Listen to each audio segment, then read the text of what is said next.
Good afternoon, friends and traders. Welcome to the Market Recap. I am Dan Hodgman. It is Wednesday, June 14th.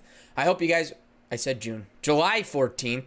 I hope you guys are all having a great day. Kind of wish it was June. I mean, we're just still getting summer going. But hey, nonetheless, hope you guys are all having a great day. As the title says, stocks are staying inside. We rallied really nicely in both the S&P and the NASDAQ right to, yesterday's highs. Rotated back down towards settlement price, and these markets are holding a little higher.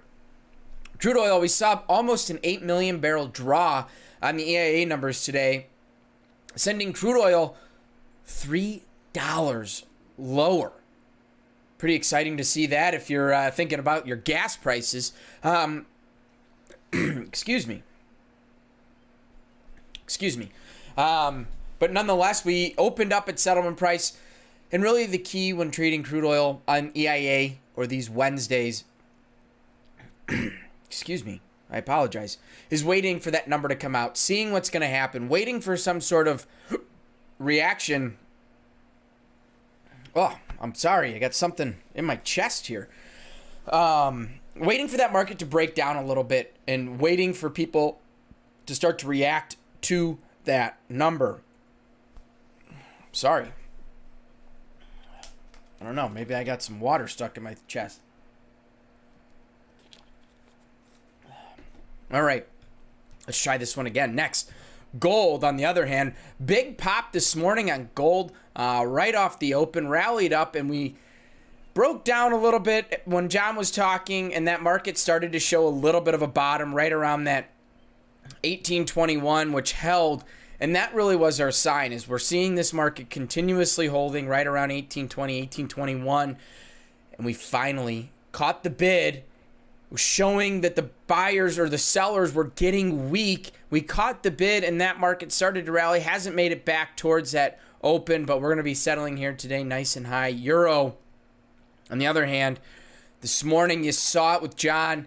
That market really took off in the overnight session, and it continued to the upside throughout the rest of the day, but really has tapered off. What I'm really like seeing is this market rallied right towards where we saw yesterday's pullback off the CPI number. It pulled back just slightly, and now I think we're kind of in that pivotal spot. If we can accept above this, we may see continuation. If we find resistance where we're trading pretty much right now, 118.84, if we see that start to, or 48, if we see that level start to hold and struggle to bring in new buyers, may see this market rotate lower. And Treasuries 10-year note took off to the upside after we see this big dip in the yield. So we've got that going on. News-wise, you're starting to see the meme stocks slip a little bit.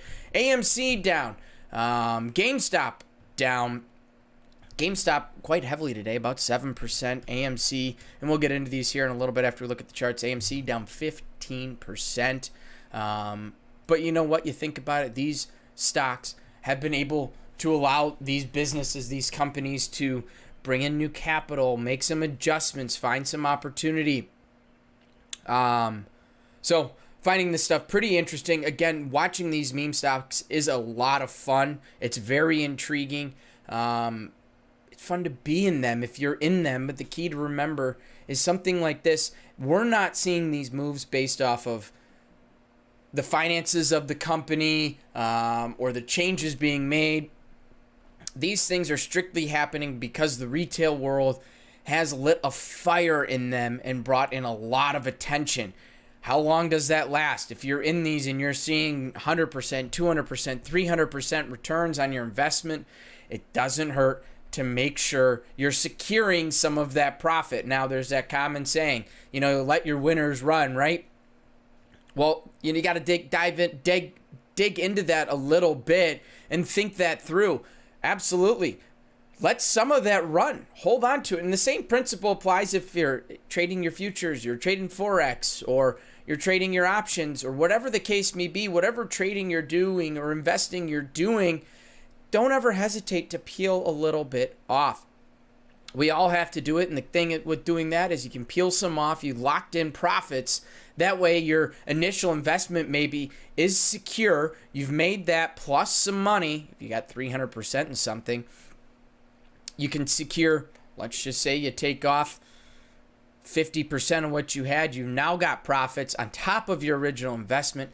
That allows you to find that next opportunity, continue to invest, continue to trade, continue to be active while letting those winners run without really any major downside risk, right? You're thinking about that. You're paying attention to it. You have a plan put in place for if the market goes against. Where are those points? You're going to start to peel some off, right? As we move lower, obviously the key when investing or the thought process is when you see a dip in a market, that's the sign, hey, I should buy more. Well, sometimes the question is, are these stocks just truly overvalued? Start to look into it. You start to think about market cap. You start to think about what they're doing with this money. Is it a business that I can be invested heavily in? Is it a business that I see long-term growth in? You think about GameStop. You think about AMC. Are those really businesses you see long-term opportunity in? Well, they haven't really shown me just yet that I'm thinking long-term opportunity, right? Something like GameStop. I'm not a big video game guy. I don't own a video game console, but I do know that's where you do video games is GameStop. And from my understanding, you can buy all those digitally now. You can get in the little Xbox store or whatever. You can buy the game you want, download it right to your Xbox. No need to ever go into GameStop. AMC. I have Apple TVs. I got them on every TV in my house.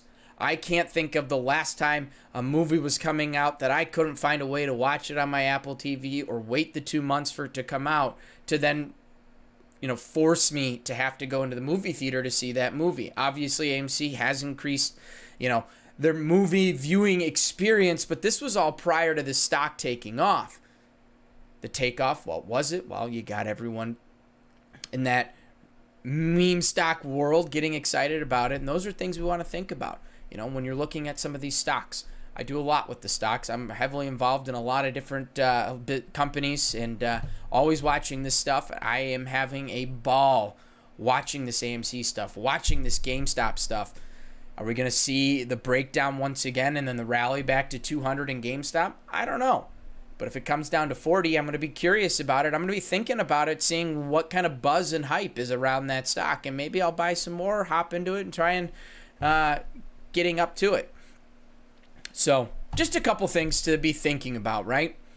Bill, good to see you. Sean, Ocean Blue, do some upside down push-ups. Is that what helps? Greg, good to see you. And except people love going to the store. I totally get that. I'm a big fan. I love going to the store versus hopping on Amazon and having it ordered a lot of times. But I think I recognize I'm in the minority. Family, friends, everyone does everything online, and got to recognize what the majority are doing, right? Norman, good to see you as well. All right, before I get off on too much of a tangent here, let's go ahead and take a look at these charts, see what we had going on here today, and find where some of these opportunities were. So as always, we'll go ahead and start with our crude oil market. Crude oil, like I said, opened up this morning pretty much at yesterday's point of control. If we don't have EIA, Greg, I see your comment there. I'd love to touch on that when we finish looking at some of these markets. So if we don't have EIA, we're in a great position here. We got point of control yesterday at 75.23, value area high up here at 75.53. That's a 30-cent range that we're looking at. Do we want to risk 30 cents in a trade?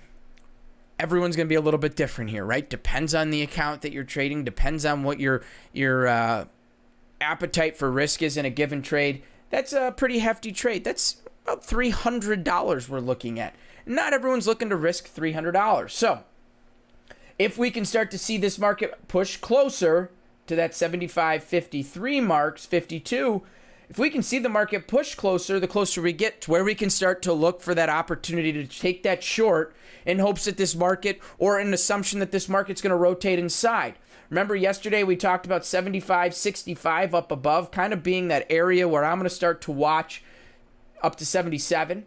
If we can get inside that, we did not get up there. So if we get closer and maybe we start to see or recognize this market getting up to that 75.40 mark, we can start to look for the opportunity to be short. We can look for the short just at the risk on just above yesterday's value area high. Maybe we give ourselves even a little bit more room up to that 65 mark, depending on the type of risk you're willing to take in a trade. A couple areas to look at for the risk. We take this short to the downside. Now, where am I looking without EIA, right? This is stuff that I'm thinking about without EIA. So EIA, I'm looking probably just to see this market rotate right down to yesterday's value area low. That's what I'd be looking for. All right, that's a nice return on our investment, a little over $1.20 if we caught that perfect short at the high. Now, I'm probably not realistic to get that high, but we're starting to think about it. We're looking at it. We're looking for that opportunity. Now, with EIA, we know we got EIA coming out at 9:30 a.m. Central Time. Market already started to break.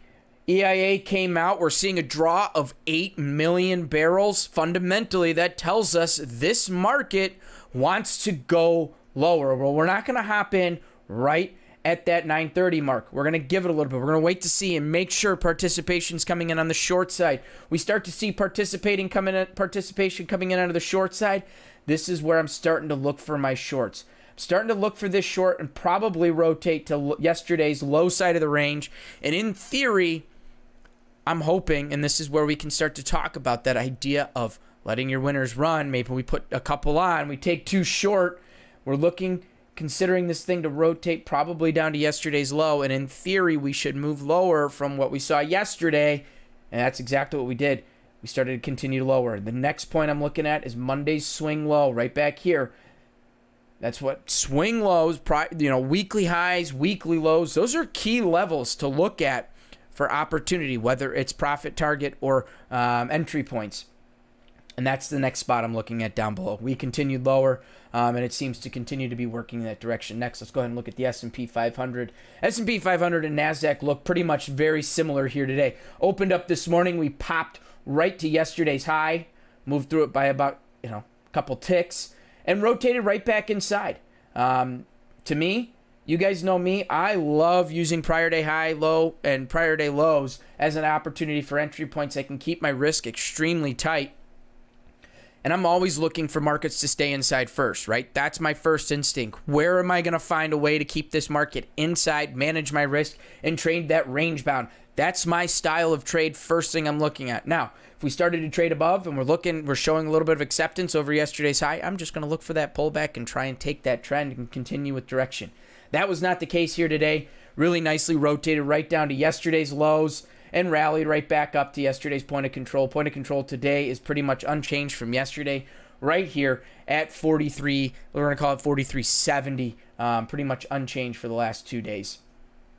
Now, the same setup, situation, opportunity is presented right here in the NASDAQ off the open, but this one held a little bit stronger, tested yesterday's highs a couple times.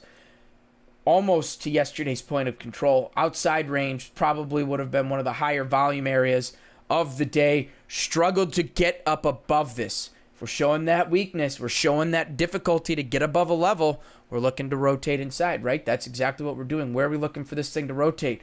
Well, we've got yesterday's point of control here in the NASDAQ much lower, and that's exactly what I'm looking for. I'm recognizing that this is a great opportunity to short and manage my risk. I'm looking for targets down below. Again, always looking inside first, always looking for that opportunity for range-bound trade first. We rotated lower, came right down to point of control, rallied right back up, and now we're struggling the rest of the day to get outside of yesterday's value area. Great opportunities in both these equity markets. I know a lot of people are always looking for the big directional moves.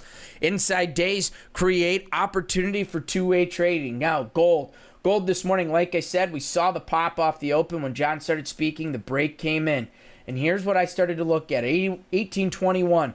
Multiple times this market struggled to get below it. It tried, and it's showing multiple times it's not accepting. The last test, that's a point to me for us to say, let's see if we can get in on this and try and catch some directional move to the upside. That's what I'm looking at. Honestly, if I'm looking at a target, my initial target is going to be near the swing high off the open, but we start to recognize throughout the day, this market's not going to get there. Let's lock in those profits. We'll walk away because we are able to keep our risk extremely tight here on a trade like that. Next, let's look at the euro. Like I said, euro, big directional move last night. Stalled out a little bit, and here's the question, right? We're talking reversal. We're at yesterday's swing, prior day high. This is an opportunity. The first thing probably a lot of people looked at, hey, great area for short, right? We can take this. We can take the short. We see if it rotates down towards point of control. Great look. Probably got stopped out maybe at some point, right? We have to start to recognize that we're struggling higher, but we're also struggling lower, and we're building volume, and we're holding above where we're building that volume. Point of control right here at 1880 or 1833. Point of control, market struggling to hold above or get below that. Okay, we probably got stopped out on the first try. Now let's see if we can get with the directional move that we've seen all night long. And that's where we're hopping in. Like I said, maybe you got stopped out. Maybe you sat in a short and it just wasn't paying. We're starting to see both sides are getting weaker. One of them's going to overpower. Watching that order flow is going to help you understand where that direction may be going. Next, let's look at the 10-year note, and we'll get the heck on out of these charts.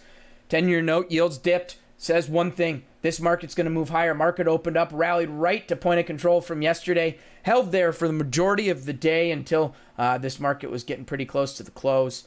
Finally, we popped. We moved just to and a couple ticks through yesterday's value area high, but keeping an eye on those yields, right? Keeping an eye on the yields and what those are doing are really going to help you out with trading this market. So those are our markets here today. Greg, I wanted to touch on the point you made here for meme stocks. I wonder if levels matter. And I definitely think they do, right? You probably all heard me talk about this idea of elasticity within a market. When you talk about levels, every market has a little bit different elasticity. 10-year note, we just looked at it. Those levels aren't going to be very elastic. They're going to be pretty firm. It's going to be a rubber band that doesn't want to stretch so much. Things like the NASDAQ, those are much more elastic. Those rubber bands really can stretch, right? We could probably wrap my room with the rubber band for the elasticity of the NASDAQ.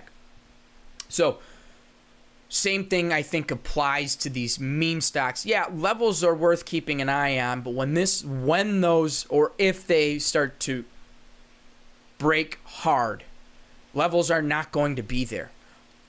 That's where you're looking. If you're long, you're just trying to get that fill to get out of your long position.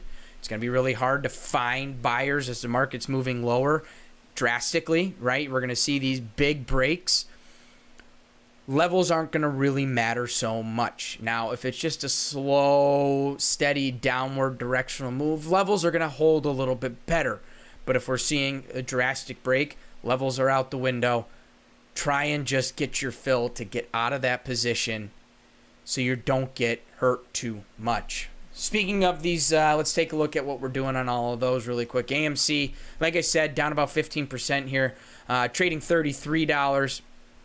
GameStop down like 7%, trading $166. Tesla, little pop here in the after hours, trading $653. Airbnb continues to tumble, $139. Speaking of Airbnb, we always want to take a look at what we got going on in our Bitcoin. We're up a little bit from where we were yesterday, $32,800, but still down some money on that one. But those are the stocks that we're always looking at. Next, like I said, yields are down. 10-year note, 66 basis points. 30-year, 61 basis points. Across the board, all of them are down. And the 3-month and 1 month, the smaller ones, 1 year, 2 year, are pretty close to unchanged. All right. Economic releases, right? We talked about this yesterday. Always looking ahead. You've got tomorrow. Well, first off, today we had PPI. Powell spoke today. Employment's still weak. Inflation's still temporary. We're really leaning into this temporary inflation. Let's see. It's going to be really hard to get people to sell things for cheaper when they've had such a prosperous last year, right? We'll see. I know for me, I'm big into the vehicle purchasing. I do a lot of it. I got a lot of toys. Moved a lot of cars and boats, snowmobiles, dirt bikes, quads. Got a couple golf carts, and I always have had a passion into kind of flipping some of that stuff as a little side gig for me. And I'm watching even the snowmobile market. One of the snowmobiles I have, 2016. It's definitely worth more than I paid for it at this point. I'm seeing snowmobiles 8-9 years older than mine asking the same price that I paid for mine. So that's telling me something, that snowmobile is worth quite a bit more, right? And if I go to sell that in 6 months, a year and a half from now, that's still gonna be in the back of my mind what things are worth today. We'll have to see what happens. And that's what's really interesting to me about this inflation. And maybe certain things will come back. Greg, massive garage, and few trailers full of stuff. All right. Anyhow, I digress. Tomorrow, jobless claim, 7:30 a.m. Central Time, along with the Philly Fed. We also will have Jerome Powell speaking at 8:30 a.m. Central Time tomorrow. And if you're a natural gas trader, that'll be at 9:30 a.m. And then Fed balance sheet tomorrow, 3:30 p.m. Central Time. So nothing too stressful to think about at that point. But a couple things coming in the morning, so keep an eye on those. Other than that, and then earnings tomorrow.